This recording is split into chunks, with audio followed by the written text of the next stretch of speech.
Ay, hindi. Minsan kasi, pag ano muna. Diba? Unahin natin ang Lord.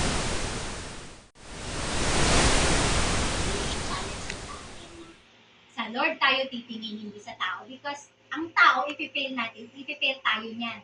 Diba? Lagi ko nga sinasabi sa inyo, even the closest person next to your heart can fail you, may fail you. He can fail you. But Jesus never fails you. He never fails you yet. Kailan man hindi ka bibigoyin ng Panginoon. Amen? Amen. So pag sa Lord tayo nagtiwala, sa Lord tayo magtitiwala. Amen? At siya ang magbibigay ng mga tao, yung mga testimonies sa'yo, magbibigay ng mga connection, divine connection, ng mga taong magpapakita sa'yo na may Diyos. Amen. Diba? Hindi naman ng Lord babagsak sa harapan, boom! Nandyan na, no?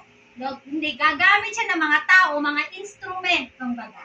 Kung mga taong to, na siya ilalagay ng Lord sa buhay mo, na sila yung magiging instrumento para lalo kang lumakas, tumibay sa iyong pananampalataya. E nasa sa'yo na lang yon. Kung tatanggapin mo ba, or i-embrace mo ba yung mga taong yon, paniniwalaan mo ba yung mga taong ginagamit ng Diyos para sa ganun, mabuhay ka ng maayos, magkaroon ka ng magandang buhay, kinabukasan, nasa sa'yo na. It's your will. So, binibigyan tayo ng Lord ng free will to decide for you, for your life. Diba? Hindi yan ipinipilit sa'yo.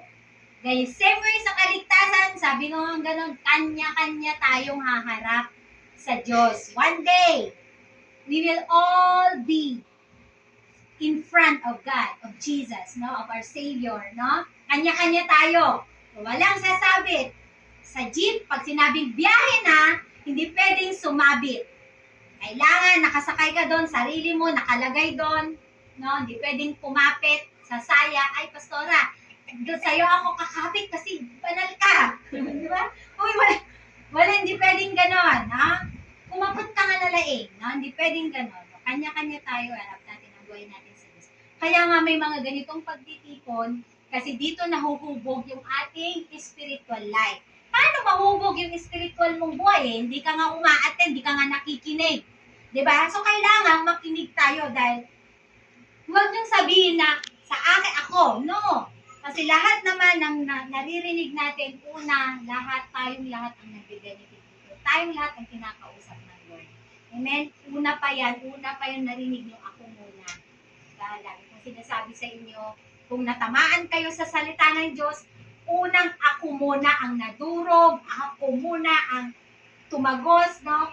Kung dark man yan, tumagos yan sa nasaktan ka, then you need to accept that. Because that is for you. That is for you.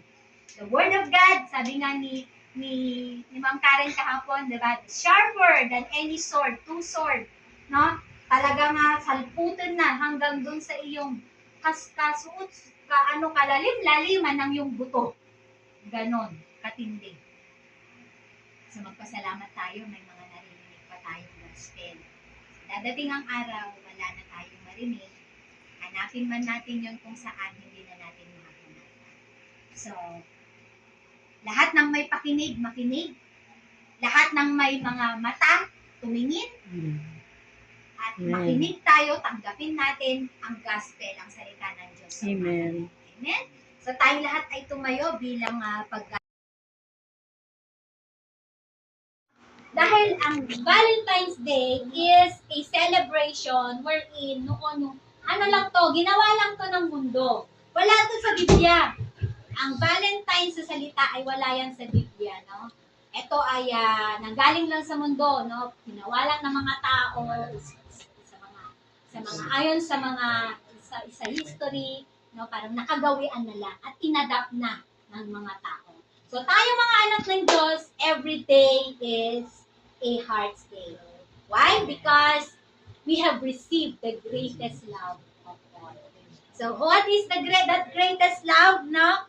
That great love na natanggap mo simula noong isinuko mo ang buhay mo sa Diyos. Amen. So meron kang lover. The lover of your soul. Wala mang nagmamahal sa'yo, pero may nagmamahal sa'yo tunay. Mga peke man ang pagmamahal sa nakapaligid sa'yo, pero may isang Diyos na nagmamahal sa'yo ng tunay. Amen?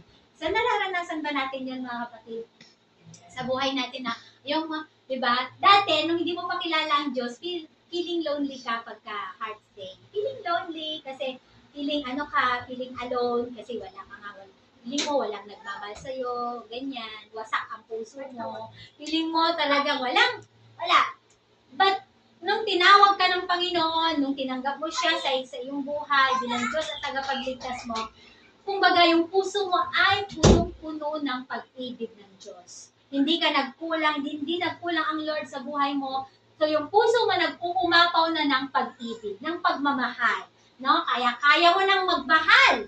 Kahit na yung mga taong hindi ka ibig-ibig, kaya mo nang mahalin. Diba? Kaya mong magpatawad. Dahil ibinigay ng Lord sa puso mo yung ganyan. No? That heavenly love. Heavenly love kasi hindi makamundo. Dahil ang makamundong pag-ibig, there is always what? Condition. Mahalin mo ko, mamahalin din kita. Love me and I will love you back. Give me this one and I give you also this one. Respect me and I will also respect you. Yung laging may balik. Diba? Pero ang heavenly love, that type of love, has no boundaries. There's no limit. Endless. Unconditional love. Exactly. That is the exact word. That is unconditional. Hindi yung kaya mong ibigay. No? Kundi ganyan ka man ngayon, mahal ka pa rin ng Diyos. Amen? Praise God. Mahal tayo ng Diyos. Praise God. Kahit ganito tayo, marami tayong mga nagagawa, may mga kamalian, mga maling desisyon, mga hindi tayo nagiging maayos minsan, pero ang Diyos mahal tayo. He loves us so much. Amen? So sa araw na itong pag-uusapan natin is about that love. So there is no greater love. Wala nang mas hihigit pa. Wala nang mas lalaki pa sa pag-ibig na yan. Amen. So yan ay, akala ng mundo, di ba, mga born again, bakit kaya yung mga born again na yan? Masasaya sila kahit na ano. Bakit ganyan sila? Hindi nila alam. Hindi kasi nila alam, we have that love na tinanggap natin sa Panginoon. Bakit kaya pinapahiya na? Bakit kaya yung born again na yan, di ba? Grabe nang yung inaalipusta, pero kaya niya pa rin magpatawad. Kaya ganyan yung mga born again. Amen. Ba't kaya sila ganyan? Diba naman, nakakapagtaka. Pero hindi nila alam dahil meron tayo yung pag-ibig ni Kristo sa puso natin. Kaya kayang-kaya natin magpatawad, magbigay ng pagmamahal. Amen? Praise God. Because di ba sabing ganon, ano yung salita, hindi sa salita, kundi sa gawa. No? Kulang man sa salita, pero sa gawa meron ka. Amen. No? Hindi yung sinasabi mo, mahal ka, tapos wala naman sa gawa. No? Kailangan gawin natin. Sinabi natin, gawin natin. Lagyan natin ng gawa. So, sabi ganon, may tanong dito, no? There is a question. There is a question, no? Ito yung tanong. Is there anyone in your life that you love so much that you would die for them? Okay. Meron ba kayong someone in your mind now? Somebody, no, meron bang isang tao? Meron ba sa atin ngayon? Ayun. Kaya ibigay ang buhay para sa minamahal? Pwedeng meron to, lalo pag tayo mga nanay. Yes, of course, pwede. Pero pagdating na dun sa oras na yon, maybe you have second thoughts. Kung pwedeng, sige na Lord, kunin mo na lang siya. Tapos pahabahin mo na yung buhay ko para makapaglingkod ako. Pwedeng ganon. But of course, we can have that in our mind. Oo naman, di ba meron ganon. Alam niyo, in US, kapag namatay na yung tao, halimbawa yung mga bata na merong in coma, so yung puso nila functioning, no? So, yung mga parents ng bata, pinadi-decide kung you want that your child can yung buhay niya ay na makikita mo, so you give that heart, you give your heart to somebody who needs. So, yung mga parents nagde-decide, no? Sige, pwede na, pwedeng gawin yun. So, kinukuha yung puso at binibigay doon sa nangangailangan ng puso. No? And then, right there, makikita mo na yung act nila, dahil gusto nila na parang sa kanila ay nabubuhay pa rin yung anak nila kasi part ng anak nila yon eh. So that's a decision that talagang makikita mo na gagawan mo ng malaking desisyon, pagdidesisyonan mo. So yung mga yon ay buhay yun eh. So ibibigay mo sa isang tao.